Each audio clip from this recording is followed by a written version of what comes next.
आगे देख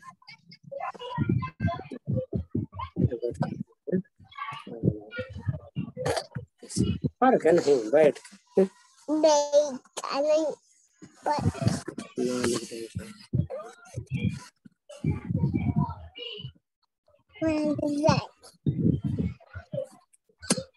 तो बेटा दूरी मार दे हूँ आज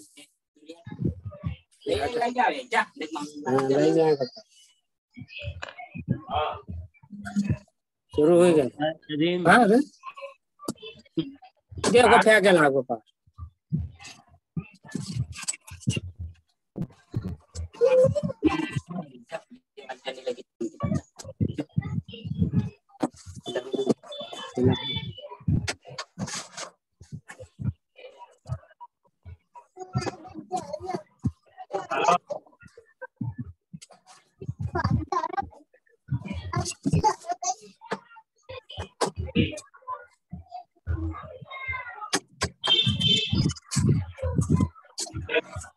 नहीं दूरी है ये फेंक पे दूरी जो अरे काम चालू है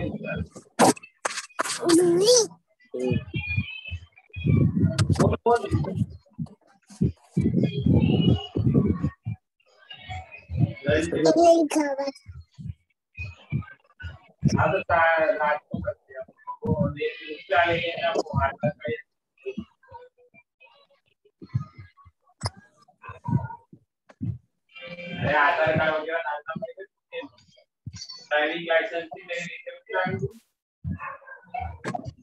ड्राइविंग लाइसेंस देख देख जुड़ गए हैं बेटा हाँ चल ये आज के हम पर रहा इतना के पर आज का पर जो दिखाइए हम आइए हम देख देखा आज का देख वो दिखा दे फोटो तो बता दे जाओ फोटो वो स्पीकर खुला है हाँ देख हाथ जोड़ो वंदना करो बुद्ध भगवान हाथ जोड़ो ऐसे मजबूत बनाना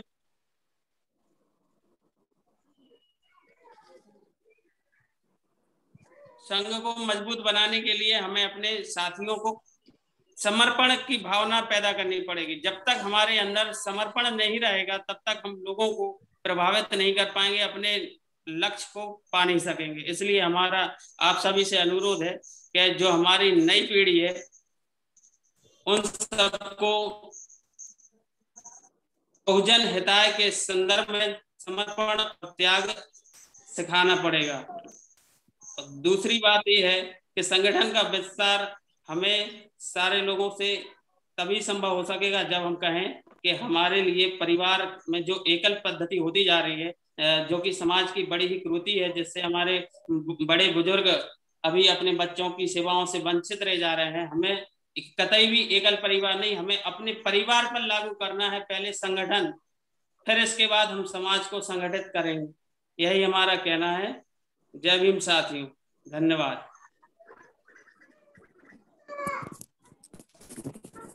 बहुत बहुत धन्यवाद माननीय चंद्रपाल सिंह जी।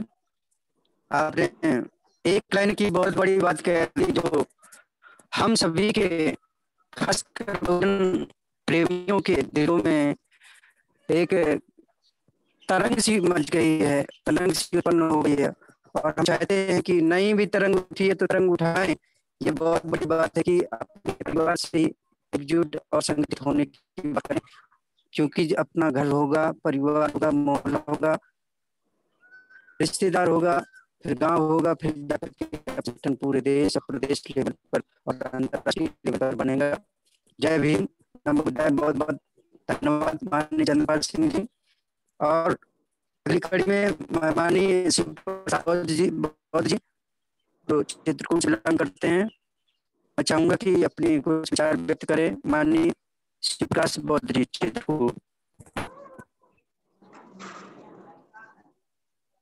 मेरी आवाज पहुंच रही हो तो माननीय शिव प्रकाश बौद्ध जी।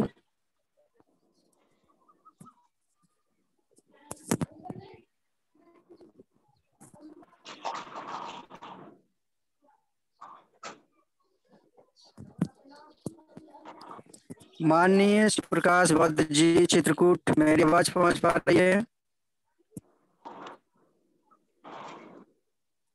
मेरी आवाज पहुंच रही हो तो कृपया अपना माइक खोल लें। माननीय प्रकाश बद्ध जी चित्रकूट से।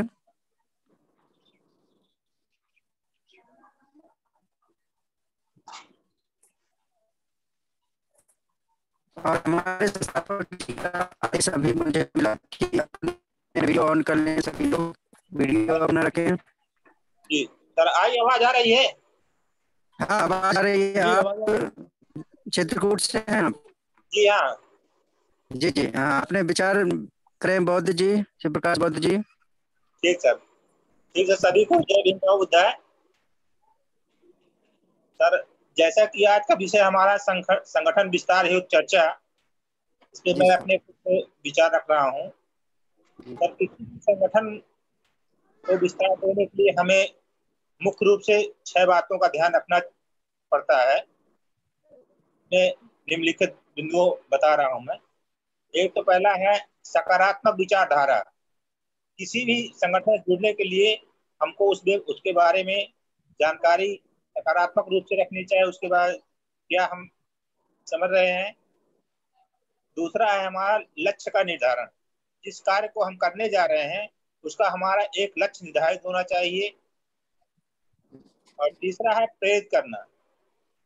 हमको इसके माध्यम से जगह जगह जहाँ बैठे एक दूसरे को, अपने संपर्क लोगों को हमेशा प्रेरित करते रहना चाहिए। दूसरी बात है चर्चा करते रहना चाहिए। हम जिस उद्देश्य की पूर्ति के लिए इसमें जुड़े हुए हैं, हमारा मकसद होना चाहिए कि इसको जो है जन जन तक पहुंचाने के लिए एक दूसरे से हम आपस में चर्चा करते रहें। और चौथा छठवां है हमारा गतिविधियों के जानकारी सभी तक पहुंचाना। जो हमारी गतिविधि हो रही है संगठन की, समूह की जो हमारे हैं, इनको हमको आपस में सबको एक दूसरे तक जो है पहुंचाना चाहिए। सर, मैं क्योंकि आज पहली बार जुड़ा हूँ, मैं कुशल वक्ता नहीं हूँ, फिर भी श्रोता हूँ, इसलिए बिल्कुल सही।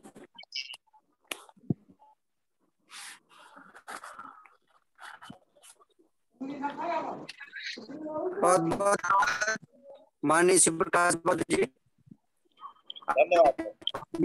बहुत बढ़िया सलाह दी और 6 महत्वपूर्ण बिंदुओं के बारे में चर्चा की। और यह महत्वपूर्ण बिंदु होना चाहिए किसी भी संगठन के लिए। ये एक रूपरेखा जो आपके बिंदु है, बहुत बढ़िया आपने बिंदु दिए, बहुत बहुत धन्यवाद। और अगली कड़ी में मैं चाहूंगा कि माननीय बाल गोविंद जी अध्यापक चित्रकूट से हैं। माननीय बाल गोविंद जी।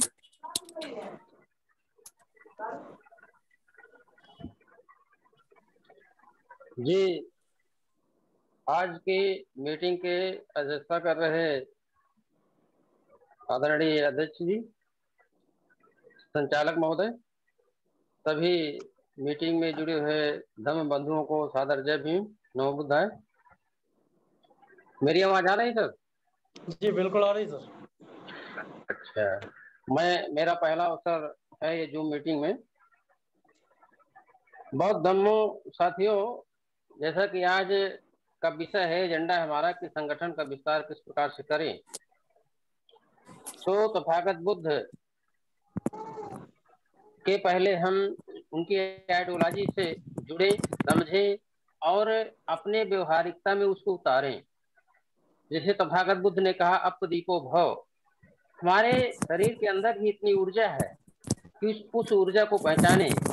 उस ऊर्जा में वैज्ञानिकता, तर्कशीलता और करुणाशील जो हमें तथागत बुद्ध ने सिखाया, तो पहले हम उस धम्म को ठीक से समझ लें और एक आइडियोलॉजी जो सभी बहुजन महापुरुषों ने दिया कि एक बहुत उत्कृष्ट विचारधारा दिया जो वैज्ञानिक है, वैज्ञानिक दृष्टिकोण है, उसमें तर्कशीलता है और वो एक तरह से यूनिवर्सल है, सार्वत्रिक है। उसको कहीं भी हम तर्क की कसौटी पर कसें तो वैज्ञानिकता पर खरी उतरती है। तो सबसे पहले हमें विचारधारा या मानसिक रूप से तैयार होना चाहिए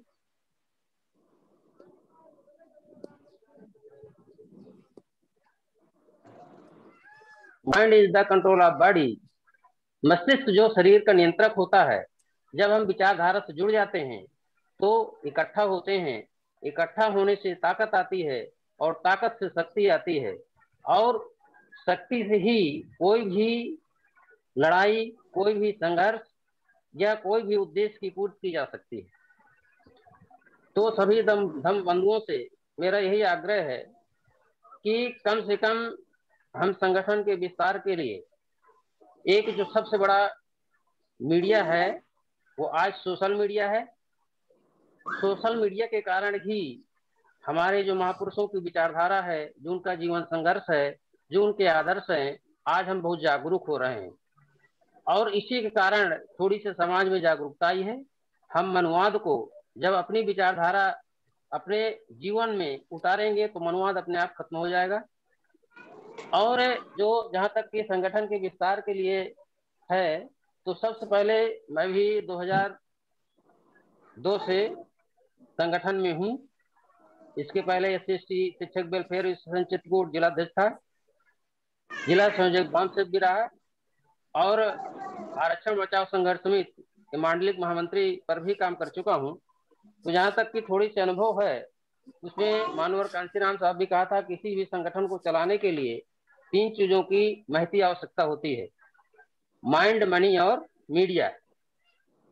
तो मैं समझता हूँ कि आज के तत्कालीन समय में हमारे पास लगभग सभी संसाधन हैं।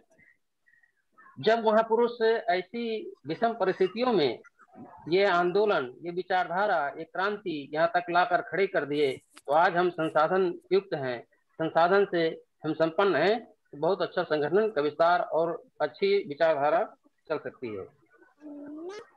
तीसरी चीज, इसमें मैं भी कई संगठनों में काम किया, पारदर्शिता। क्योंकि हम बिल्कुल नीट एंड क्लीन, जो जिस तरह से नीट एंड क्लीन महापुरुषों ने विचारधारा दी है, उसमें कहीं भी किसी इफ बट की उसमें गुंजाइश नहीं है। तो विचारधारा से ही संगठन चलते हैं, नहीं तो ऐसे संगठन हजारों चल रहे हैं, सबकी अलग अलग विचारधारा है, अलग अलग सबका मंच है, अलग अलग सबकी जो है कार्य करने की शैली है।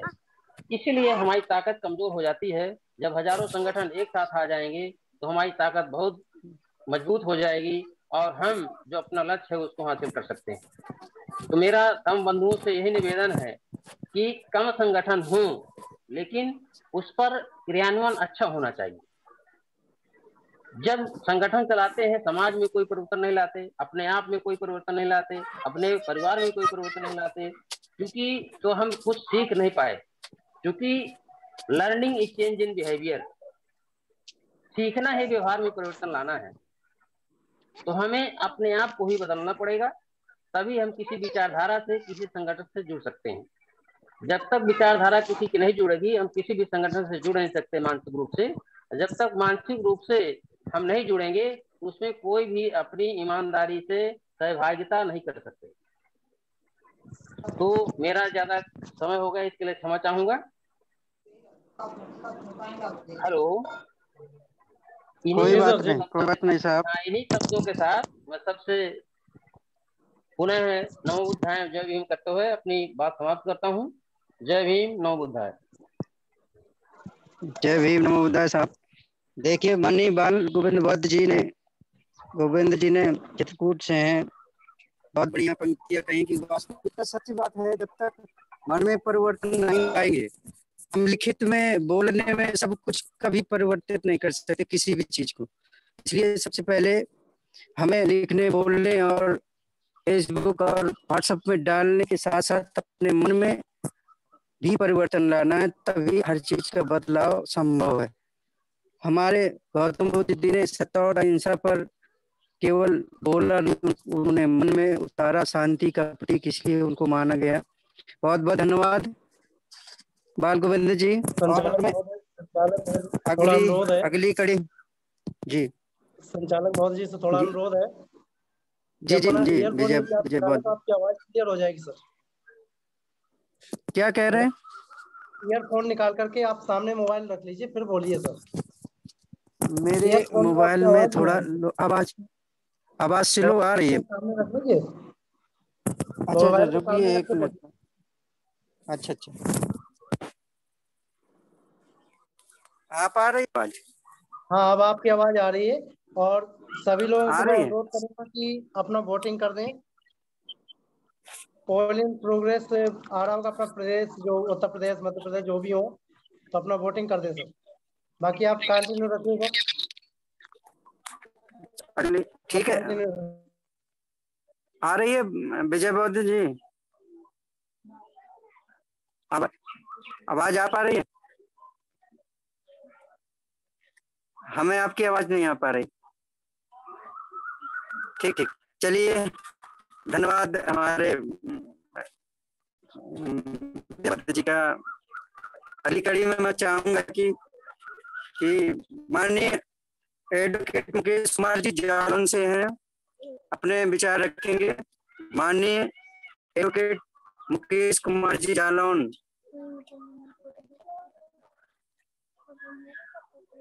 मेरी आवाज जी पहुंच पा रही हो? अपना माइक खोले माननीय एडवोकेट मुकेश कुमार जी जालौन से।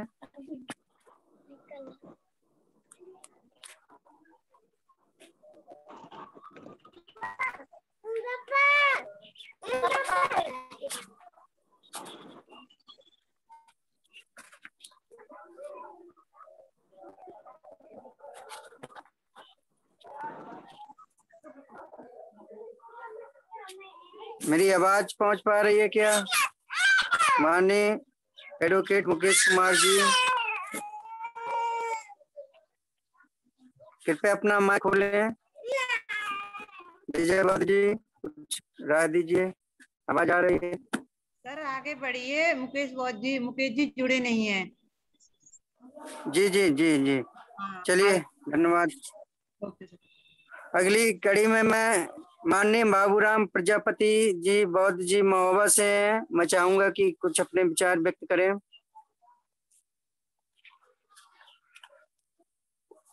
माननीय बाबूराम प्रजापति बौद्ध जी महोबा से मेरी आवाज पहुंच पा रही हो? अपना माइक खोल लें प्लीज। उनके पास में सर कोई नेटवर्क प्रॉब्लम होने के कारण वो भी नहीं जुड़े हैं, मगर जुड़ रहे हैं अभी। जब तक आप इंजीनियर ब्रजलाल जी हैं उनको बुलवा दीजिए, वो जुड़े हुए हैं। जी जी जी ठीक ठीक। अब मैं अगली कड़ी में हमारे विशेष अतिथि माननीय ब्रजलाल बौद्ध जी हमीरपुर से हैं, मैं चाहूंगा कि कुछ अपने विचार व्यक्त करें। माननीय इंजीनियर ब्रजलाल बौद्ध जी हमीरपुर, मेरी आवाज पहुंच पा रही है? हेलो जी सर, आ रही आवाज? आ रही है? आवाज आ रही है? आवाज हेलो जी साहब, आवाज आ रही है? हेलो, आवाज आ रही है सर? आ रही है, आ रही है, आ रही है। सर हाँ, सबसे पहले मैं गौतम बुद्ध महामानव और अम्बेडकर साहब को नमन करते हुए, और आज पहली बार हमें जूम मीटिंग में विशिष्ट अतिथि तौर पर माननीय विजय बौद्ध जी के द्वारा हमें ऑफर मिला कि आपको इसमें कुछ कहना है, कुछ बोलना है। तो मैं बहुत ज्यादा तो खैर नहीं जानता, मैं बहुत सामाजिक कार्यकर्ता बहुत बड़ा नहीं हूँ, लेकिन ये है कुछ थोड़ा बहुत समाज में मैं रुचि रखता हूँ और समाज के उत्थान के बारे में मैं काफी सोचता रहता हूँ।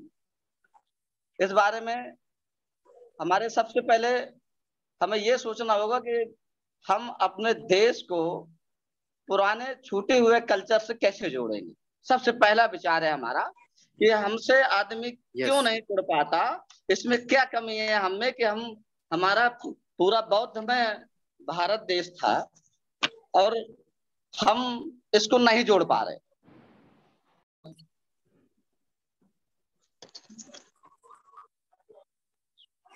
आवाज आ रही सर? हाँ आ रही है, बोलिए बोलिए। तो सबसे पहले हमें यह सोचना होगा कि हमसे लोग जुड़ क्यों नहीं पा रहे हैं। हमें लोगों को जोड़ने के लिए, जैसे ये लोग इनके हर मोहल्ले में, हर गली में, हर चौराहा में, हर जगह ब्राह्मणवादी व्यवस्था के हर 24 घंटा में हर जगह प्रचारक लगे, हर जगह व्यवस्था लगी है।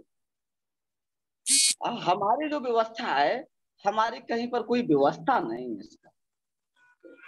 हमें अपने लोगों को जागरूक करके जगह जगह चौराहा चौराहा में हमें अपनी बात कहने वाले लोग तैयार करने पड़े। अगर हम जगह में हर जगह अपने लोग तैयार नहीं कर पाए तो इन लोगों से लगभग 5000 साल से हम इनसे मुकाबला नहीं कर पा रहे हैं इस देश में, शायद हम भविष्य में भी मुकाबला नहीं कर पाएंगे। पहले तो हमें अपने आदमी को सबसे, जैसे ये लोग प्रचार करते, हमारे पास हर जगह बौद्ध विहार की व्यवस्था नहीं है, हर जगह लोगों की व्यवस्था नहीं है, तो हमें एक छोटा सा निवेदन है सारे पदाधिकारियों महोदय से और सारे लोगों से, कुछ एक प्रदेश वाइज, डिस्ट्रिक्ट वाइज, हर डिस्ट्रिक्ट में हमें एक कम से कम एक प्रोजेक्टर की व्यवस्था करनी पड़ेगी। उस प्रोजेक्टर के साथ साथ लैपटॉप या कंप्यूटर लैपटॉप, और जहां जहां जाए तो हम सबको, जहां भी कोई मीटिंग करें, हम प्रोजेक्टर के माध्यम से मीटिंग करें, उन लोगों को समझाएं। अगर हम चित्र के साथ साथ महामानव करुणामय भगवान बुद्ध जी के बारे में बताएंगे सबको, तो शायद मैं सोचता हूँ कि ऐसे बोलने का अपेक्षा ज्यादा पड़े।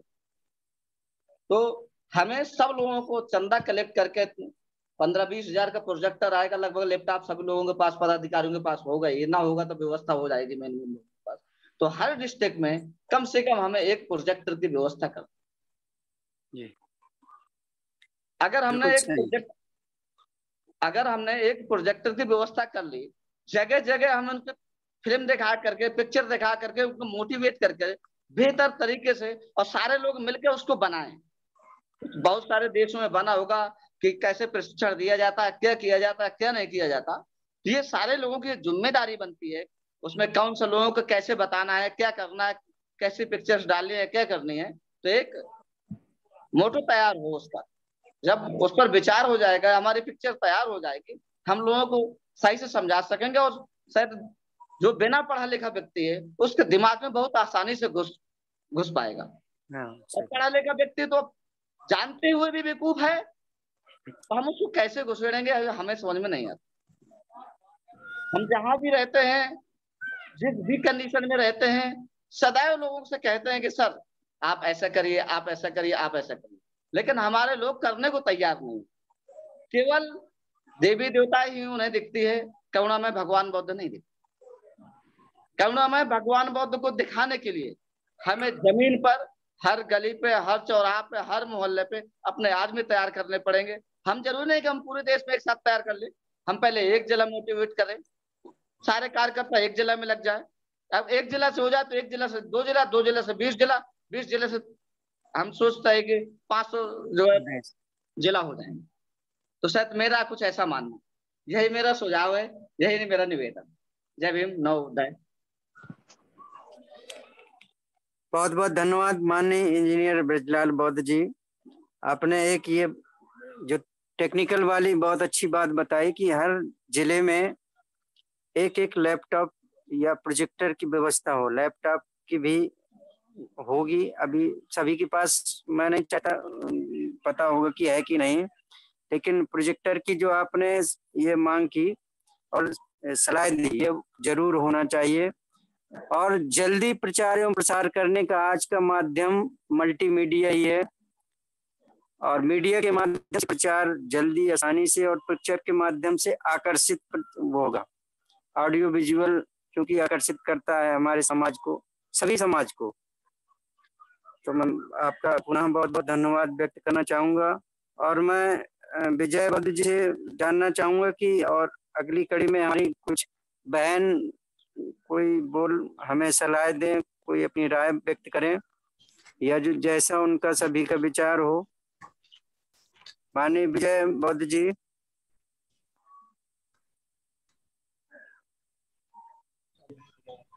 मेरी आवाज सुन पा रहे हैं विजय बुद्ध जी? जी मैं सुन पा रहा हूँ आपकी आवाज। तो इसी कड़ी में यदि बाबूलाल प्रजापति बड़वई वाले हैं जो महोबा डिस्ट्रिक्ट से हैं, उनको आप एक बार इनवाइट कर लीजिए। महोबा से? हाँ, बाबूराम प्रजापति जी और बड़वई वाले हैं, उनको बोल दीजिए वो अपना प्रबोधन रखें। माननीय बाबूराम प्रजापति महोबा से यदि मेरी आवाज सुन पा रहे हो तो कृपया अपने कुछ विचार व्यक्त करें। माननीय बाबूलाल प्रजापति जी महोबा से हैं, मेरी आवाज पहुंच पा रही उन तक? बरवई महोबा, बरवई से। हाँ, महोबा लिखा है इसमें मेरे हाँ, पास बरवई जो से आई है। सर फोन से संपर्क कर लिया गया है, उनके यहाँ पर काफी नेटवर्क प्रॉब्लम है, इस वजह से वो जुड़ नहीं पा रहे हैं। अभी जस्ट मेरी बात हुई है उनसे। तो आगे मैं चाहूंगा कि कोई मुख्य बहन कोई अपने विचार व्यक्त कर दें। आप नाम चूंकि मेरे पास नहीं उनके यहाँ है, इस पार्टिसिपेंट में तो लिखे हैं बहुत सारे नाम। एडवोकेट मुकेश कुमार जी को एक बार अनाउंस कर दीजिए। हाँ, एडवोकेट कोई मुकेश बहन कुमार जी। बहन बोल दें थोड़ा अच्छा रहेगा। संचालक महोदय जी, जी जी जी, एक बार एडवोकेट मुकेश कुमार जी को अनाउंस कर लीजिए। वो मैडम ने बताया था कि उनको भी नेटवर्क नहीं मिल पा रहा है, ये मैं अनाउंस कर दे रहा हूँ।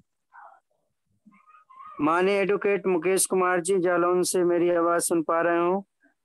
कृपया अपने विचार व्यक्त करें। माननीय एडवोकेट। इनके बाद में हाँ, मुख्य अतिथि जो आज के कार्यक्रम के मुख्य अतिथि हैं माननीय सुखलाल बौद्ध जी, उनको इनवाइट कर लीजिए। बांदा से है बेटा, जल्दी करो, लाओ लाइट जी। लगा हुआ है। और मैं चाहूंगा कार्यक्रम समापन की ओर चलते हुए माननीय मुख्य अतिथि सुखलाल बौद्ध जी बांदा से हैं और वो हम सबको कुछ नई बातें सिखाएंगे, ऐसी उम्मीद करते हैं हम सब लोग कि कुछ नई जानकारी प्रदान करें। माननीय सुखलाल बौद्ध जी बांदा से। सर्वप्रथम तथागत गौतम बुद्ध एवं बाबा साहब नारायण गुरु छत्रपति साहू जी महाराज, ज्योतिबा फुले महाराज जी, संत गुरु रविदास जी के और सभी संत गुरुओं को चरण वंदन करते हुए आज के हमारे मुख्य अतिथि राष्ट्रीय बौद्ध महासभा के संस्थापक माननीय धर्म प्रकाश भारती जी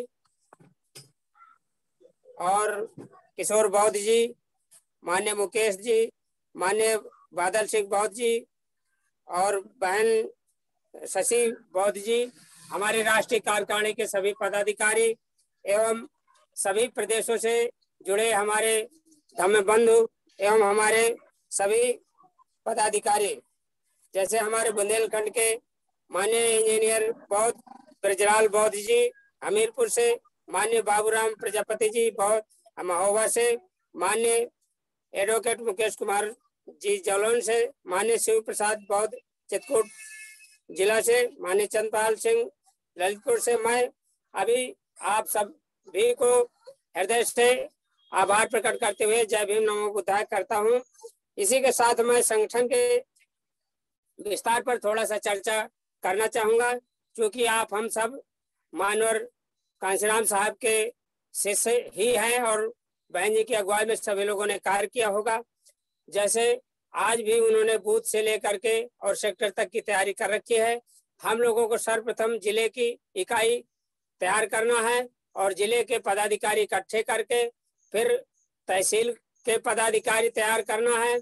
इसके बाद उनको तैयार करने के बाद अपने ब्लॉक के सभी पदाधिकारियों को इकट्ठा करके और इसके विषय में विस्तार से चर्चा की जानी चाहिए और जिसके जितना संसाधन हो सके उसको अपने गांव-गांव टोली बना करके गांव-गांव में जब तक हम लोग अपने बूथ सेक्टर की तरह अपने बौद्धाचार नहीं तैयार करेंगे और अपने राष्ट्रीय बौद्ध महासभा के चर्चा नहीं करेंगे, तब तक हम लोग इस कार्य को सफल नहीं कर पाएंगे। हम लोगों का यह मानना है कि हम लोग एक गांव में कम से कम एक बौद्धाचार जरूर तैयार करें, ताकि वो इस पाखंडवाद से निकलने के लिए अनेक कार्यक्रमों में भागीदारी अपने समाज में दे। जैसे शादी विवाह और बर्थडे आदि जगहों पर वो जा करके उनको अपने बौद्ध धर्म के रीति रिवाज से कार्यक्रम कराएगा, तभी उनको बौद्ध की तरफ रुझान बनेगा।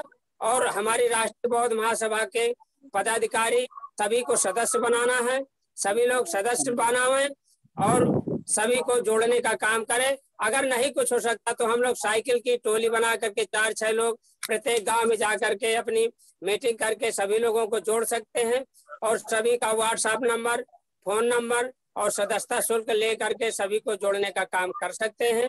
और यही हमारी आशा है कि हम लोग इसी काम पर लगेंगे तभी हम लोग सफलता पाएंगे। बाकी सोशल मीडिया पर तो सब लोग चलते ही हैं, लेकिन ये हमारा सुझाव है कि हम लोग ये जिले कार्यकारिणी और तहसील और ब्लॉक की कार्यकारिणी को लेकर के ये सब हमको गांव देहात में जाना पड़ेगा, तभी हम बौद्धमय भारत को साकार कर पाएंगे। जय भीम, नमो बुद्धाय। सभी को सादर बंदन।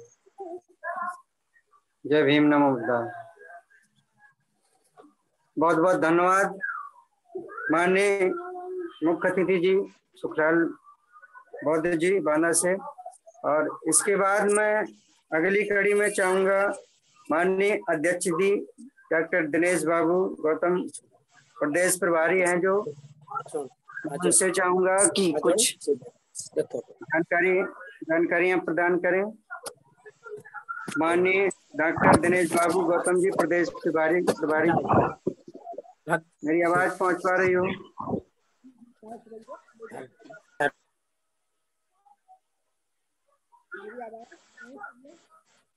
अध्यक्ष जी डॉक्टर दिनेश बाबू गौतम जी, मेरी आवाज पहुंच पा रही है आप तक? मैं चाहूंगा कि आप, हेलो,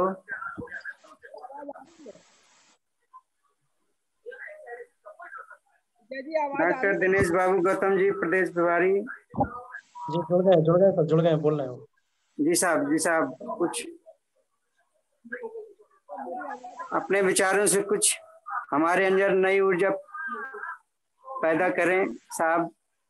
माननीय डॉक्टर दिनेश बाबू गौतम जी।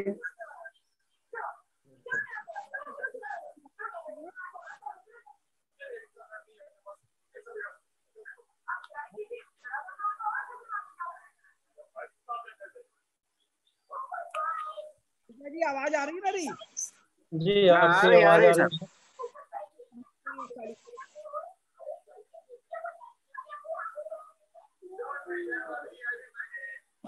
आवाज बहुत धीरे आ रही है सर आप। हाँ, धीमी आवाज है।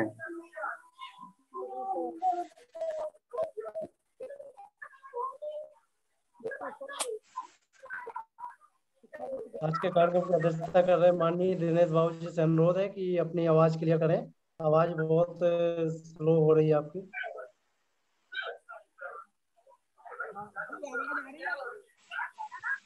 अब आ रही है आवाज जी? हेलो अध्यक्ष जी, आपकी आवाज स्लो आ रही है, हम चाहेंगे अपनी वॉल्यूम थोड़ा बढ़ा लें। अध्यक्ष महोदय जी। अरे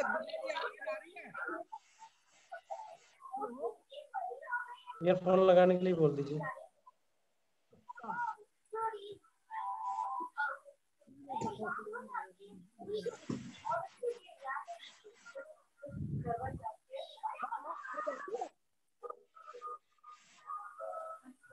अभी आ रही है नहीं आ रही है?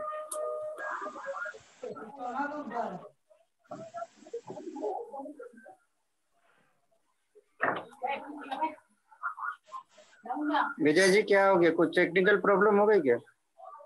हो सकता है कोई टेक्निकल प्रॉब्लम है साहब के साथ। तो साहब से मैं एक बार फिर से आग्रह करूंगा माननीय दिनेश बाबू गौतम जी से कि अपना माइक क्लियर कर लें या तो फिर ईयरफोन लगा लें। आपकी आवाज नहीं आ रही। दोबारा से आग्रह करूंगा कि आप ईयरफोन लगा के बात करें। माननीय दिनेश बाबू गौतम जी प्रदेश प्रभारी बुंदेलखंड राष्ट्रीय बौद्ध महासभा से।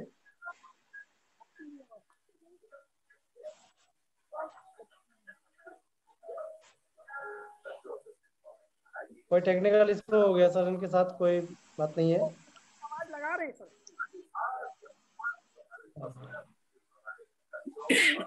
आवाज बहुत हल्की आ रही, बहुत हल्की आवाज आ रही है, तेज नहीं आ रही। हल्की आपकी भी तो आने लगी विजय जी आवाज। जी जी आवाज आ रही है सर, आवाज आ रही है, धीमे आ रही है। आने लगी। आवाज अभी रुको 2 मिनट तो रुको, आएगी। ईयरफोन का यूज कर लिया है ना, ईयर वाला उसका हेलो जी बोलिए सर। हाँ बोलिए बोलिए, आवाज आ रही है। सबसे पहले मैं वॉल्यूम बढ़ा लीजिए, वॉल्यूम हमें लगता है। सभी साथी जो हमारे बुंदेलखंड रीजन के हैं, जिसमें बुंदेलखंड क्षेत्र में आते हैं, जालौन है, ललित है, बांदा है, देहात का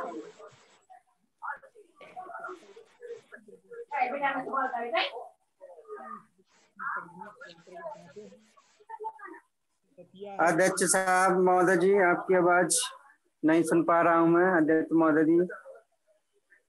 हेलो, आवाज आ नहीं रही बिल्कुल? पहले तो आ रही थी, लेकिन अब तो बिल्कुल नहीं आ रही है हमारे पास तक। हाँ अभी आई थी। वॉल्यूम तो नहीं आपका स्लो है मोबाइल से? वॉल्यूम फुल है। हेलो, अब आ रही है आवाज? हाँ आने लगी। आएगी, 2 मिनट रुको, अभी मतलब चलने दो ना, फिर आ जाएगी। आ रही है। बस तुम बैठे रहिए, अब आपको आएगी। हम बात कर रहे थे अभी RBN की और शिक्षागत बौद्धिकता के बारे में, और हमारे इस क्षेत्र में जो बुंदेलखंड क्षेत्र है उस RBN का कैसे हम लोग और डेवलपमेंट करें और जन जन तक इस मुहिम को कैसे हम पहुँचाएं। इसका जो मेन मोटिव है, तो हम सबसे पहले 5 मिनट के बारे में मैं चर्चा करना चाहता हूँ। तो उस 5 मिनट में बुद्धिज्म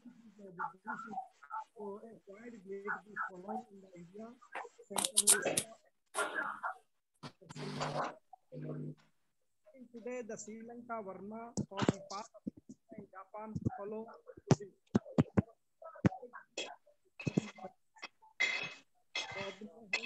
इसके अलावा हमारे स्पिरिट ऑफ द बौद्धिज्म की अगर हम बात करते हैं, तो उसमें जो लाइक जैनिज्म और बुद्धिज्म और आल्सो तो उसमें जो बात रखी है जो मेन और महायान बात करते हैं। इसके अलावा अगर हम बात करते हैं इम्पैक्ट ऑफ बुद्धिज्म का, इम्पैक्ट हमारा, तो इम्पैक्ट में the contribution of literature in the language of the pupil or the Tripitaka or 3 baskets and so many stories related to Buddhism, and Buddhist monasteries become a conference of the learning, some of them such as Nalanda, Taxila, and famous. And another thing, the Buddhism and similarly the differences, some difference. Another thing regarding Buddhism,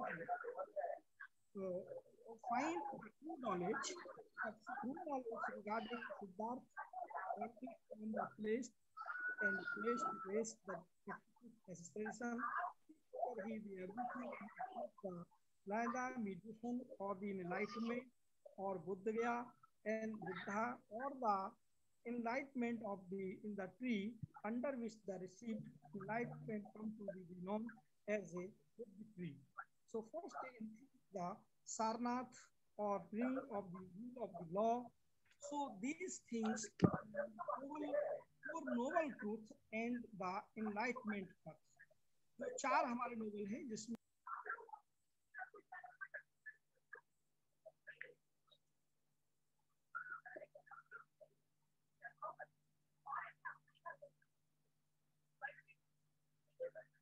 caste, hello, caste follows the disguise of the becomes a following 8 paths of the, so right, the 8 paths, the right faith, right thought, right speech, right action, right living, right efforts, or right remembrance, or right mediation. So these are points is the very important related to Buddhism. in the code of conduct our followers. So Buddha also laid down to the following code of conduct to his followers. Do not covet of the property others. Do not commit the violence. Do not use the intoxicants. Do not speak a lie, or do not engage in concept practices. So these things we also related the story of Buddhism. अभी इसके बाद की अगर हम बात करते हैं तो बुद्धिज्म को अगर हम दूसरे और एंगल से देखते हैं कि everyone want to enjoy peace. It is a basic human evening which lead to the happiness. When people meet, they greet each other with words conveying peace. So every religion has selected the gift to offer humankind. Every religion brings with it a cube and the new print which the inners of the world, equality which Buddhism advocates are compassion. So these were the related to Buddhism, theory of Buddhism. एक बात मैं बहुत ही विशेष बात कहना चाहता हूँ. विशेष बात यह है कि क्यों बुद्ध की शरण में गए बाबा साहब. बाबा साहब आखिर क्यों बुद्ध की शरण में गए थे, उसके पीछे क्या लॉजिक था, उसमें कुछ तथ्य हमें प्राप्त हुए. उन तथ्यों के आधार पर हम ये कह सकते हैं कि अगस्त 1917 में यह बाबा साहब जब विदेश से लौटे थे तो भारत लौटकर उन्होंने पूर्व में हस्ताक्षरित अनुबंध के अनुसार जो महाराजा बड़ौदा साहब के यहाँ सेना में जो सचिव के पद पर नौकरी की और उसके बाद जो है शिक्षित होने के बावजूद भी उन्हें सहकर्मियों से यह उपेक्षा प्राप्त होती रही और अपमान सहना पड़ा. ऐसे अनेक अनुभवों के बाद डॉक्टर B.R. अम्बेडकर साहब के मन में किसी और धर्म को अपनाने की बात आई, लेकिन महात्मा गांधी से मिले और परामर्श हुए, नतीजे पर पहुंचे और कई ऐसे लोगों से वो मिले जिन लोगों से उन्होंने विरोध सहा था और उनसे उन्होंने इस बात को धर्म के प्रति उन्होंने रिसर्च की, एक बहुत ही शोध किया और भारत में उद्भव और विकसित धर्म से ही दीक्षा होना ठीक था. और 1950 के दशक में अंबेडकर जी बौद्ध धर्म के प्रति बड़े आकर्षित हुए. वैसे तो उनकी जो विचारधारा थी वो बहुत ही बचपन से बौद्ध विचारधारा के व्यक्ति थे और बौद्ध भिक्षुओं के एक सम्मेलन में भाग लेने श्रीलंका गए. पुणे के पास एक नया बौद्ध विहार उन्होंने समर्पित किया और अंबेडकर ने घोषणा की कि यह बौद्ध धर्म पर यह पुस्तक लिखी, जो जैसे उन्होंने बहुत सारी पुस्तक की और इस माध्यम से औपचारिक रूप से बौद्ध धर्म को उन्होंने अपना लेने की ये बात रखी. सन 1954 बड़ा महत्वपूर्ण साल था जिसमें अंबेडकर जी ने 2 बार म्यांमार का दौरा किया और दूसरी बार रंगून से तीसरे विश्व युद्ध के सम्मेलन में जो विश्व बौद्ध सम्मेलन था भाग लेने के लिए उन्होंने महसूस किया. और भारत में दलितों वंचितों के लिए बुद्ध और उनकी शिक्षाएं ही समीचीन हैं. फरवरी 1955 में उन्होंने भारतीय बुद्ध महासभा, बुद्ध सोसाइटी ऑफ इंडिया की स्थापना की. उन्होंने अपने अंतिम लेख में भी जैसे बुद्ध एंड हिज धम्मा, तो जो पुस्तक उन्होंने अंतिम समय में लिखी और नागपुर में उन्होंने एक बौद्ध भिक्षु से पारस्परिक तरीके से 3 रत्न और पंचशील को अपनाते हुए बौद्ध धर्म ग्रहण किया. इसके बाद उन्होंने लगभग 50 लाख समर्थकों के साथ उन्होंने बौद्ध धर्म स्वीकार किया और बौद्ध धर्म में वह परिवर्तित हुए. अंबेडकर उनके समर्थकों ने हिंदू धर्म और हिंदू दर्शन को छोड़ दिया. वह नेपाल में 4थे विश्व बौद्ध सम्मेलन में भाग लेने के लिए काठमांडू भी गए थे और उन्होंने अपनी इस अंतिम प्रतिलिपि में बुद्ध के काल मास का 2 दिसंबर 1956 को पूरी तरह से इस बात को रखा था. ये बड़ी एक ऐसी विचारधारा थी कि जो बाबा साहब ने बहुत ही शोध और रिसर्च के माध्यम से हमें एक ऐसा अद्वितीय धर्म दिया है, जिससे मैं ये चाहूंगा कि सभी लोग इस धर्म से जुड़ें और अधिक से अधिक लोगों को इससे जोड़ें, इसके प्रचार प्रसार की बात करें. और हमारी जो राष्ट्रीय बौद्ध महासभा जो कार्य कर रही है, ये बहुत ही अद्वितीय कार्य कर रही है. हमें सभी जो हमारे लोग हैं, जो मित्र हैं, जो परिवार के लोग हैं, जो समस्त जुड़े हुए जो लोग हैं, ऐसे व्यक्तियों से मैं एक अपील करूंगा कि सभी लोग जो है RBM को सपोर्ट करें और इसको डे टू डे इसको विकसित करने के लिए भरसक प्रयास करें। इसमें मैं ये एक और चीज कहना चाहूंगा, जो पढ़े लिखे लोग हैं, जो हमारे इस संस्था के जो अध्यक्ष है माननीय धर्म प्रकाश बौद्ध जी, तो मैं उनसे बहुत सारी चीजें मैंने सीखी हैं और उन्होंने जो बातें कही अपने विचारों के माध्यम से जो हम तक पहुंचाई हैं, उनमें बहुत सारी चीजें जैसे युवा लोगों को जोड़ेंगे और युवा ऐसे लोग जो हमारे अच्छे एक्टिव और अच्छे जो हैं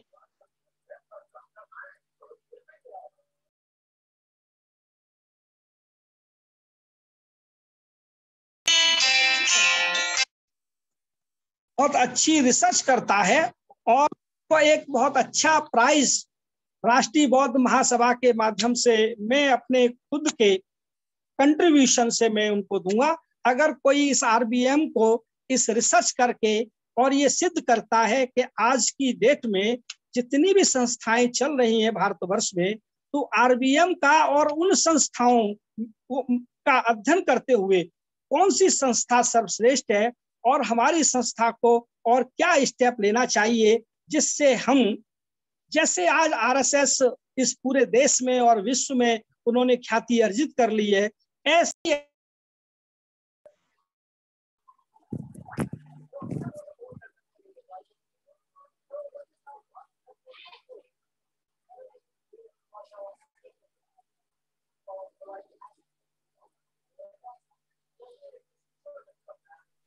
या कोई ऐसा पीएचडी या अन्य कोई कार्य करता है, तो उसको निश्चित रूप से हम आरबीएम के तले माध्यम से और निश्चित रूप से एक पुरस्कार की धनराशि और अच्छा उसको हम पुरस्कृत करने की कोशिश करेंगे, निश्चित रूप से ये मेरा वचन है। दूसरा, आरबीएम से जुड़ने हमने झांसी में और इन सभी जो हमारे जिले हैं उन सभी जिले में जिले स्तर पर और अपनी तहसील लेवल पर, ब्लॉक लेवल पर और ग्राम पंचायत लेवल पर इस बूथ की तैयारी चल रही है हमारी, और निश्चित रूप से हम आगे आने वाले समय में एक अच्छी फ्रूटफुल लिस्ट हम प्रोवाइड कराएंगे संस्था को, जिससे संस्था का डे टू डे मतलब बहुत ही अच्छा कंट्रीब्यूशन जिसको कह सकते हैं, आगे चल के हमें बहुत ख्याति अर्जित हो सकती है इस काम से। तो मैं इन्हीं शब्दों के साथ जय भीम, नमो बुद्धाय, और सभी लोगों को मैं थैंक यू बोलता हूँ जो ऑडियंस थी जिन्होंने मेरी बात को सुना है, और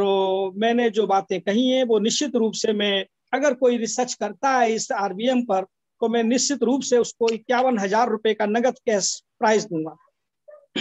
बहुत बहुत धन्यवाद माननीय अध्यक्ष महोदय जी, आपने हम लोगों को इतना बढ़िया अच्छी ढंग से इतने अच्छे शब्दों से मोटिवेट और ऊर्जावान किया।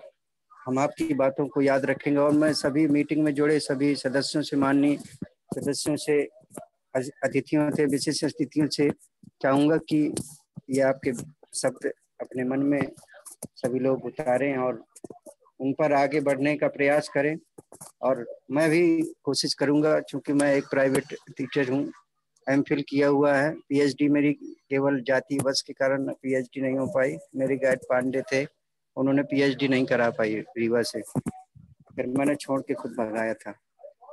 और मुझे आपसे बहुत प्रेरणा मिली है कि मैं पुनः दोबारा आगे बढ़ने का प्रयास करूंगा। साहब अध्यक्ष महोदय जी, मेरा यदि आप मदद करेंगे जरूर, मैं सभी से चाहूंगा। से मदद करेंगे, आप हमसे मिलिए। मैं झांसी में रहता हूँ और काफी काम किए हुए हैं, और आज की डेट में प्रधानमंत्री की जो मन की बात आती है मैं उसका लीगल एडवाइजर हूँ, और कई ऐसी संस्थाएं हैं जिनसे मैं बहुत लंबे समय से जुड़ा हुआ हूँ। और शिक्षा के क्षेत्र में मैंने बहुत अच्छे काम किए हैं, जिसमें उत्तर प्रदेश सरकार ने मुझे 5 सितंबर 2018 को शिक्षक श्री सम्मान से नवाजा है। और अभी हाल ही में एक डॉक्टर एपीजे कलाम हमें प्राप्त हुआ है 2020 का एक पुरस्कार जो है दिल्ली से। तो मैं इस कार्य में बहुत ही आगे काम कर रहा हूँ शिक्षा के क्षेत्र में, और मेरा प्रयास है मैं अपने जीवन को, इस बचे हुए जीवन को भी शिक्षा जगत में लगाना चाहता हूँ और अपने लोगों को अधिक से अधिक शिक्षा की दिशा में उनको जोड़ना चाहता हूँ। और मैं यही अपील करता हूँ कि लोग राष्ट्रीय बौद्ध महासभा से जुड़ें, और इस विचारधारा को मैं जब से जुड़ा हूँ तब से मैंने देखा है कि डे टू डे हम कुछ न कुछ डेली लर्न करते हैं, सीखने को मिलता है। तो जब भी कोई प्रोग्राम ऑनलाइन मीटिंग होती है तो सभी लोग जुड़े, और यही मैं चाहूंगा। बहुत बहुत धन्यवाद महोदय साहब। और मैं आपके लिए दो पंक्तियां बोलना चाहता हूँ। इस विप्लव के सागर में तूफान उठाने निकला हूँ, मैं भारत का सोया स्वाभिमान फिर से जगाने निकला हूँ, मैं भारत का सोया स्वाभिमान फिर से जगाने निकला हूँ। ये माननीय महोदय जी, आपके लिए दो पंक्तियां थी, आपके माध्यम से मैं सभी के लिए ये पंक्तियां मैंने बोली हैं। इसके बाद मैं अपने तरफ से, ये अपने तरफ से नहीं सॉरी, पूरे राष्ट्रीय बौद्ध महासभा के द्वारा ये 4 पंक्तियां मैं बोलना चाहता हूँ, यदि अनुमति हो आपकी महोदय जी, अध्यक्ष महोदय जी। जी जी बोलिए। जी साहब, धन्यवाद धन्यवाद साहब। ये राष्ट्रीय बौद्ध महासभा की तरफ से है, सभी की तरफ से ये पंक्तियां हैं संस्था की तरफ से। सुंदर सुर सजाने को साज बनाता हूँ, नौसिखिए परिंदे को बाज बनाता हूँ, चुपचाप सुनता हूँ शिकायतें सभी की, तब दुनिया बदलने की आवाज बनाता हूँ। समंदर परखता है हौसले कश्तियों के, और मैं डूबती कश्तियों को जहाज बनाता हूँ। बनाए चाहे चांद पर कोई बुर्ज खलीफा, और मैं तो कच्ची ईंटों से ही ताज बनाता हूँ। ये संस्था की तरफ से पंक्तियां मैंने लिखी थी, और मैं चाहूंगा कि बहुत अच्छा, बहुत सुंदर पंक्तियां लिखी हैं। चलिए साहब, आगे अनुमति हो, मैं अब कार्यक्रम समापन की ओर चाहूंगा, सबकी अनुमति बाकी है एक शायद। बार आप पूछ लीजिए, कोई और कैंडिडेट ऐसा रह गया हो जो नहीं मिल पाया हो मौका, तो बोल सकता है, कोई ऐसा इशू नहीं है। कोई ये ना रहे कि सर मुझे, मेरा लिस्ट में नाम था और मुझे मौका नहीं मिल पाया है बोलने का। तो एक बार शशि बौद्ध जी हैं और जो पदाधिकारी हैं उनसे एक बार डिस्कस कर लीजिए, देन फिर समापन कर दीजिए। माननीय बाबूराम प्रजापति जी के मुझे आदेश मिला था, सूचना मिली थी कि शायद जुड़ गए हैं, तो मैं आपकी अनुमति हो यदि तो मैं उनको पुनः अपना ना बिल्कुल अनुमति है, और उन्हें बुला लीजिए, अगर वो बोलना चाहते हैं तो 5 मिनट अपनी बात रख सकते हैं। जी जी जी साहब, जी साहब आपका धन्यवाद। और मैं अगली कड़ी में चाहूंगा, माननीय बाबूराम प्रजापति जी बौद्ध जी महोबा से हैं, मैं चाहूंगा कि किसी कारणवश वो जुड़ नहीं पाए और अपनी बात दोबारा जुड़ें और अपना माइक अनम्यूट करके अपनी बात प्रस्तुत करने की कृपा करें।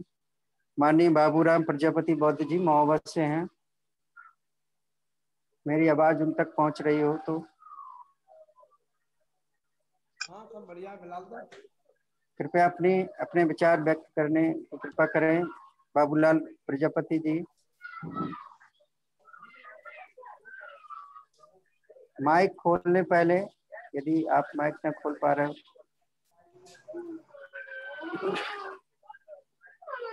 माननीय बाबूराम प्रजापति जी अगर जुड़े हैं तो आप अपना हाथ ऊपर कर दीजिए, क्योंकि मुझे लग रहा है कि नाम नहीं लिखा रखा है उन्होंने।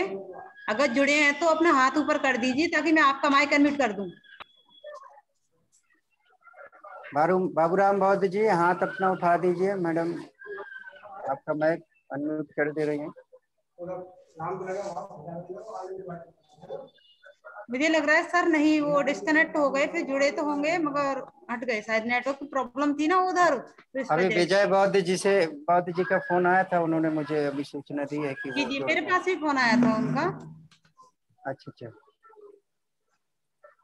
एक विशेष निवेदन है सभी साथियों से, आज जो मीटिंग में जुड़े हुए सभी साथी, कल शाम को 6:30 बजे से हरियाणा प्रदेश की मीटिंग है, तो आप उसमें जुड़ सकते हैं।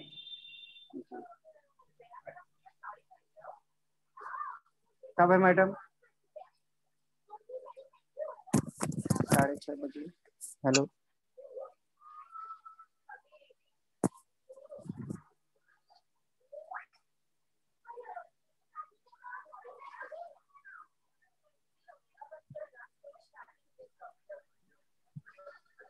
संचालक महोदय जी, मेरी आवाज आ रही है?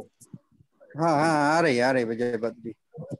अब बाबूराम जी नहीं जुड़ पाए, कोई बात नहीं। आज के कार्यक्रम जो अध्यक्षता कर रहे थे माननीय दिनेश बाबू जी से अनाउंस हो चुका है।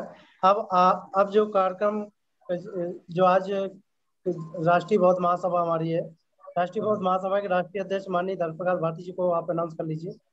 5 जी, मिनट का जी। टाइम दे करके वो हम सब लोगों को आशीर्वाद देंगे और अपने शब्दों से अनुग्रहित करेंगे। जी जी। माननीय धर्मप्रकाश भारती जी को अनाउंस कर लीजिए सर। राष्ट्रीय अध्यक्ष महोदय। हमारे राष्ट्रीय अध्यक्ष महोदय एवं संस्थापक माननीय धर्मप्रकाश भारती जी, पूर्व विधायक जी से अनुरोध करूंगा कि वो हमें अपने शब्दों से सभी को उत्तेजित करें एवं ऊर्जावान करें। माननीय धर्मप्रकाश भारती जी, मेरी आवाज यदि उन तक पहुंच पा रही हो। राष्ट्रीय अध्यक्ष महोदय जी।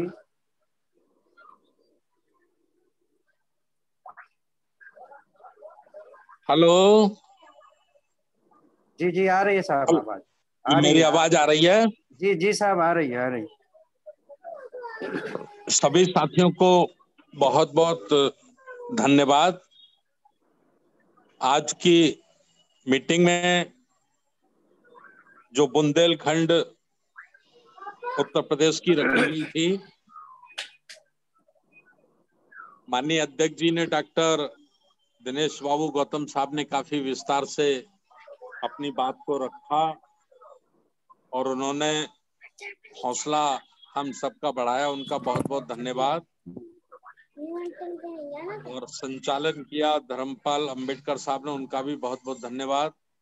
सुखपाल बौद्ध साहब का भी बहुत बहुत धन्यवाद। साथियों, मैं केवल ये अनुरोध करना चाहता हूं कि हम लोग राष्ट्रीय बौद्ध महासभा के माध्यम से जो हमारे महापुरुषों की विचारधारा को जन जन तक पहुंचना था, उसमें विलम्ब हो रहा था या सिस्टम से वो काम नहीं हो पा रहा था, तो राष्ट्रीय बौद्ध महासभा के माध्यम से हम लोग अपने महापुरुषों की जो विचारधारा है, महाकारुणिक तथागत गौतम बुद्ध, संत रविदास, संत कबीर, छत्रपति साहू जी महाराज, महात्मा ज्योतिराव फूले, पेरियार साहब, गुरु नानक जी, गुरु नारायण जी, हमारे ललई यादव जी, परम पूजनीय बाबा साहब डॉक्टर अंबेडकर और मान्यवर काशीराम साहब की जो विचारधारा है, उस विचारधारा को आगे करके तो हम लोग सोते हुए समाज को जगाने का काम करने की कोशिश कर रहे हैं। और हमारे देश में मुख्य रूप से जो संघर्ष है वो दो विचारधाराओं के बीच में संघर्ष है। एक विचारधारा जिसे हम मनुवादी व्यवस्था कहते हैं, जिसमें वर्ण व्यवस्था है, जातिवाद है, अंधविश्वास है, ऊंच नीच का भेदभाव है। और एक व्यवस्था जिसे हम श्रमण संस्कृति कहते हैं, जिसमें मानवता है, विज्ञान है, भाईचारा है, समता है। तो ये दो विचारधाराएं हमारे देश में हैं। एक विचारधारा मनुवादी विचारधारा में विधान की विचारधारा है। मनुवादी विचारधारा में यकीन रखने वाले लोग बड़ी तेजी से संगठित होकर इस देश में अपनी जड़ों को मजबूत करने में लगे हैं। और वो जो मानवतावादी विचारधारा है उसको कमजोर करने में लगे हैं। एक प्लानिंग के तहत वो इस देश को एक विचारधारा के लोगों को सौंप देना चाहते हैं, जबकि हम लोग मानवतावादी लोग हैं, अंबेडकर के अनुयायी हैं। हम समूची मानवता का सम्मान करते हैं और जो लोकतंत्र हमारे देश में हमें मिला है, लोकतंत्र के माध्यम से हमें संविधान प्राप्त हुआ है। हम चाहते हैं कि लोकतंत्र ज्यादा से ज्यादा मजबूत होना चाहिए, संविधान पर अमल होना चाहिए, संविधान को कायदे से लागू करना चाहिए। तो ये राष्ट्रीय बौद्ध महासभा पूरे देश में बड़े पैमाने पर काम कर रही है। और मुझे खुशी की बात है कि अल्प समय में, बहुत कम समय में हमें हमारे महापुरुषों, हमें बड़े महान लोगों का साथ मिल रहा है। डॉक्टर दिनेश बाबू गौतम जैसे अच्छे विद्वान लोग, पढ़े लिखे लोग पूरे देश में सैकड़ों की संख्या में आज राष्ट्रीय बौद्ध महासभा को ताकत दे रहे हैं, उसको मजबूती दे रहे हैं। तो मैं ऐसे बुद्धिजीवियों का तहे दिल से अभिनंदन करना चाहता हूं। और जब तक ये कोरोना हमको प्रभावित कर रहा है या कोरोना की आड़ लेकर, उसका बहाना लेकर मनुवादी विचारधारा की सरकारें हमें हमारा काम करने से रोकने की कोशिश कर रही है, तो हम लोग जब तक ऑनलाइन जूम के माध्यम से तो पूरे देश में मूवमेंट को खड़ा करने की कोशिश में लगे हैं।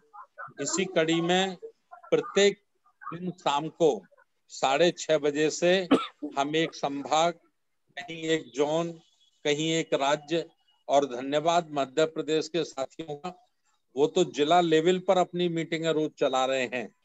तो इस तरह से हम लोग विचारधारा का प्रचार प्रसार करने में लगे हैं। तो कल 6:30 बजे हरियाणा की मीटिंग है, परसों शनिवार को बिहार राज्य प्रदेश की मीटिंग है। टाइम क्या है ये मुझे नहीं मालूम, शशि बता देंगी उन्होंने क्या टाइम निश्चित किया है बिहार के लोगों से मिलकर। तो इस तरह से है। और रविवार को प्रातः 9 बजे, तो इस वक्त देश में भारत देश किन परिस्थितियों से गुजर रहा है और इन परिस्थितियों में किस प्रकार के मूवमेंट को खड़ा करने की आवश्यकता है, तो हम लोगों ने सिलेक्ट किया है कि लगभग 25 किस्म के आंदोलन इस वक्त भारत देश में चलाए जाना बहुत जरूरी है। और वो 25 किस्म के जो आंदोलन हैं, तो वो लोकतंत्र को मजबूत करने के लिए, संविधान को मजबूत करने के लिए, और पूंजीवाद से और मनुवाद से मुकाबला करने के लिए अत्यंत आवश्यक हैं। तो रविवार 20 जून को सुबह 9 बजे से हम लोग उन 25 बिंदुओं पर चर्चा करेंगे। तो मैं आप लोगों से अपील करना चाहता हूं कि आप ज्यादा से ज्यादा साथियों को सभी प्रोग्रामों में जोड़ें, लेकिन इसके साथ साथ आप रविवार को भी अवश्य आप लोग जुड़ें और अपने नातेदार, रिश्तेदार, मित्रों को भी निश्चित रूप से आप उस प्रोग्राम में जोड़ें। बहुत अच्छी चर्चा, बहुत ज्ञानवर्धक चर्चा, और इस वर्तमान समय में अत्यंत आवश्यक जिन बिंदुओं की जरूरत है उन पर चर्चा होगी। और बुंदेलखंड के साथी आज लगभग 50 की संख्या में जुड़े। 75% आप लोगों की, उत्तर प्रदेश के साथियों की, बुंदेलखंड के साथियों की इसमें भागीदारी रही। मैं आपका बहुत बहुत आभार व्यक्त करना चाहता हूं, आपका धन्यवाद व्यक्त करना चाहता हूं। अपने विजय कुमार बौद्ध जी का भी, वो भी अपने काफी मेहनत कर रहे हैं और अपनी टीम को तैयार करने में लगे हैं, क्योंकि हमारा उत्तर प्रदेश दूसरे राज्यों की तुलना में काफी पीछे चल रहा था। तो इसलिए हमें उत्तर प्रदेश को भी महाकारुणिक तथागत गौतम बुद्ध के धम्म के आंदोलन में अग्रणी बनाना है, उसे पीछे नहीं रहने देना है। तो इस हिसाब से हम लोग काम कर रहे हैं। तो मैं सभी साथियों का बहुत बहुत धन्यवाद करता हूं, और जितने साथी जुड़े, जिन्होंने भी अपनी बात को रखा, उन सबका बहुत बहुत आभार। शुक्लाल बौद्ध जी का, धर्मपाल अंबेडकर जी का, और हमारे दूसरे साथी जुड़े उनका भी। नाम लेने में ज्यादा समय हो जाएगा। और आज अध्यक्षता जिन्होंने की डॉक्टर दिनेश बाबू गौतम साहब, उनका भी बहुत बहुत धन्यवाद। और अब मैं निवेदन के साथ अपनी बात को यही विराम देता हूं। और निवेदन बस इतना फिर दोबारा से करना चाहता हूं कि जो भी जूम पर कार्यक्रम चल रहे हैं उसमें आप ज्यादा से ज्यादा अपने साथियों को, अपने रिश्तेदारों को, अपने परिवार के लोगों को जोड़ें, क्योंकि विचारधारा को भारत के 140 करोड़ लोगों तक पहुंचाना है। विचारधारा की ही लड़ाई, मुख्य लड़ाई हमारे देश में है। तो ये धम्म के आंदोलन को मजबूत करने में आप लोग ज्यादा से ज्यादा सक्रिय भूमिका निभाएं और जिम्मेदारी के साथ अपने कर्तव्य का निर्वहन आप लोग करें। बहुत बहुत साधुवाद, सभी को बहुत बहुत धन्यवाद। नमो बुद्धाय, जय भीम। जय भीम। विजय जी से मैं चाहूंगा, हेलो विजय जी। विजय बौद्ध जी, आवाज आ रही है? इसके पहले मैं माननीय संस्थापक महोदय एवं राष्ट्रीय अध्यक्ष जी का मैं आभार एवं धन्यवाद व्यक्त करना चाहूंगा कि उन्होंने बहुत अच्छी बातें हम लोगों को बताई, जो कि हमारे जीवन के लिए प्रेरणादायी शब्द हैं, प्रेरणादायी बातें हैं, और हम लोगों को किसी न किसी से प्रेरणा मिलती है। हमको लेना भी चाहिए, प्रेरणा से ही अपने आप को मोटिवेट और चेंज और बदलाव कर सकते हैं अपने जीवन में। और मैं विजय बौद्ध जी से चाहूंगा कि आगे हमें बताएं।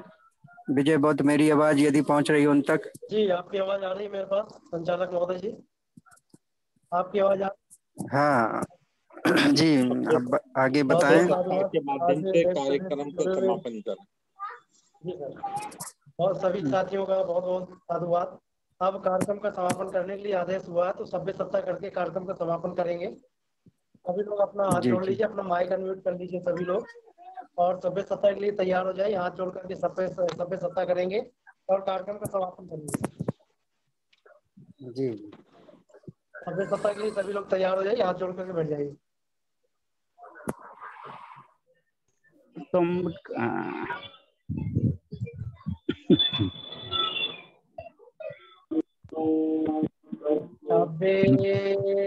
सभ्य सत्ता सुखी होन्तु, सभ्ये होन्तु सखे। न जो है तो आज वज्राणि पश्यन्तु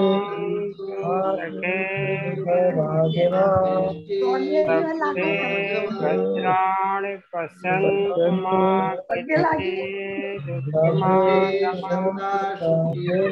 प्रिय कर से जो है ना, हम जो है तो खबर पड़ा क्या ईशान जो ही थी के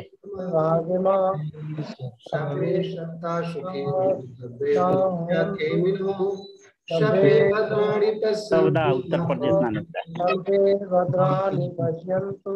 साधु